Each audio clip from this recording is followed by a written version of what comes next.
Hi, this is Tim of the 1916 Company. Welcome and thanks for logging on. If you love this watch, email us, tmosso@the1916company.com. It is in the description below. Your purchase and pricing email question line for buying this or any watch you see on our platform. Reach out directly, tmosso@the1916company.com for pricing.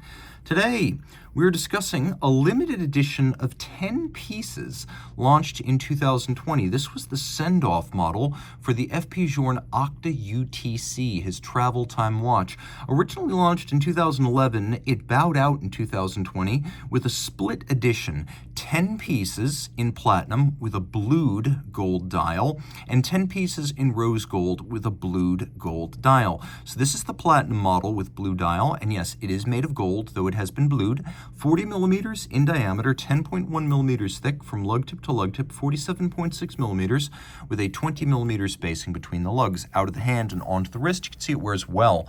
The 40 millimeter case shape really is pretty perfect. It's a flat watch. It slides underneath the cuff, and on my 16 centimeter circumference wrist, you could see that the lugs are nowhere near overlapping the edge of my wrist, so I can rate this watch as suitable for a wrist as small as 14 centimeters circumference.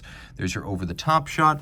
The strap, large rectangular scale alligator leather. You can see it is a semi-gloss finish, blue, large symmetrical rectangular scales, always indicating an excellent cut of the beast, high quality. And then on the bottom, something else a lot of the best brands are doing these days, small round scale alligator on the bottom. So gator on both sides is a more expensive strap, but also a more durable strap, and a watch like this is worth it. You can see this is a factory strap, pull tab spring bars, so you can pop the strap off the case without resort to tools of any kind. There's a folded edge with a monotone stitch. We have a curved spring bar, so the lugs can be drilled far inboard to remove the pivot centers inboard for better small wrist fit, but to prevent any impingement or constraint on the range of motion of the strap, a curved spring bar is used to create clearance.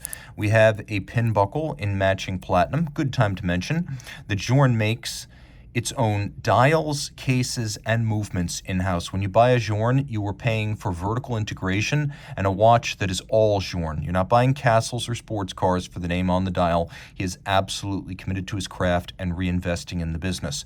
Now on the dial side, you can see that we've got quite a bit of action. Let's work our way from the outside in. We have a little pusher that's used to adjust the UTC subdial between wintertime and summertime, if you do have those differential times in your time zone.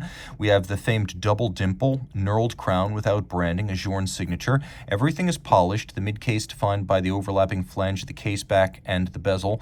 Integrated Calatrava-style lugs that turn down 90 degrees from the horizontal sweep of the case band, and then a domed bezel giving way to that dial, which, although colored blue, is made of white gold. Then we have 5N rose gold applique numerals for the second time zone, and you can see we have these lovely raised numerals for both time zones with a concentric pattern under that, concentric pattern for the sub-seconds. All the printing here is in blue, which is always a signature of very special edition or special production Journe watches.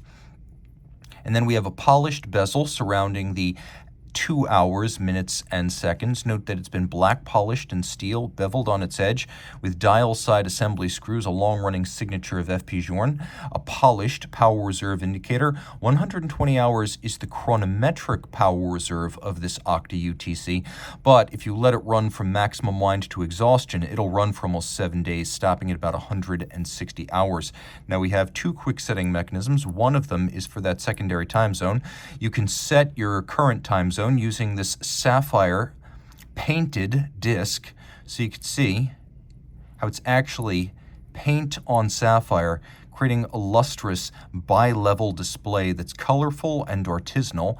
And then we have this little rose gold stub hour hand that moves in 24-hour sweeps, so one circuit per calendar day, so you can have your two separate displays of time on a coaxial basis. We have two flush date discs, and in fact, I may as well just demonstrate this as well.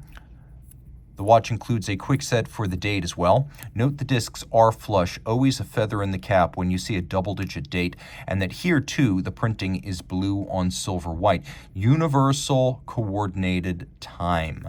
This is a travel time Journe watch. Flip it all over, we have Octa caliber 1303. So what makes this the 1303? The big changes are over the years, we got rose gold bridges and plates in 2004, and they are solid 18 karat. The rotor is 22 karat. It is a Grand Orge guilloche, or a barley corn pattern. Another big change came in 2007 when Journe adopted unidirectional winding, phasing out the old bidirectional. The unidirectional in practice empirically has been proven to be more efficient on the wrist. 5-position adjusted, which is the high horology and chronometer standard. It's got a large balance beaten away at 3 Hertz, which is free sprung for better durability and precise setting. Some folks wonder, why is the rotor off center? And the idea has always been that the Octa was designed back in 2001 to drive complications. So something about the mating surface of the movement to the complication module on the dial side moved the rotor off center on the reverse. So that's why you have that.